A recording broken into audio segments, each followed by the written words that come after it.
Operation Eagle Claw, the mission that shaped modern U.S. Special Forces. In the spring of 1980, the world watched as the United States faced one of its most humiliating moments, a crisis that tested the limits of military precision, courage, and diplomacy. This was Operation Eagle Claw, a mission designed to rescue 52 American hostages held captive in Tehran after the Iranian Revolution. What began as a daring attempt to reclaim America's honor quickly spiraled into a nightmarish tragedy. Let's rewind.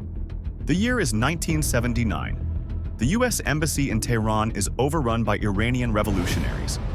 Over 50 Americans are taken hostage, paraded on television, and used as bargaining chips. The world was watching, and America's reputation was on the line. President Jimmy Carter knew something had to be done. Diplomacy had failed, and now the military was tasked with an impossible mission. The plan? Ambitious and complex. U.S. Special Forces would fly over 1,000 miles into hostile territory, navigate treacherous deserts, and land undetected in the heart of Iran. 8 helicopters and 6 transport planes were assembled, carrying Delta Force operatives, fuel, and equipment. The mission was to storm the U.S. Embassy, neutralize the Iranian guards, and extract the hostages. Every detail was meticulously planned, except for the chaos of reality. As the operation began, the tension was palpable. Under the cover of night, the helicopters lifted off from a U.S. aircraft carrier in the Indian Ocean. But the Iranian desert had its own plans. A massive sandstorm, known locally as a habu, roared through their flight path. Pilots battled low visibility, unpredictable winds, and the relentless grit of sand choking their engines. By the time they reached the first staging area, known as Desert 1, the mission was already unraveling. Out of 8 helicopters, 2 were forced to turn back due to mechanical issues. Another broke down upon arrival.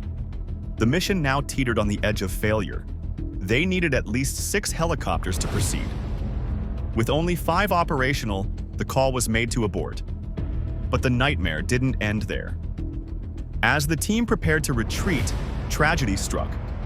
A helicopter collided with a transport plane during refueling. The explosion lit up the desert night, killing 8 servicemen and scattering wreckage across the sand. The rescue mission had turned into a disaster, broadcast to the world as a symbol of American failure. For the hostages, there was no rescue.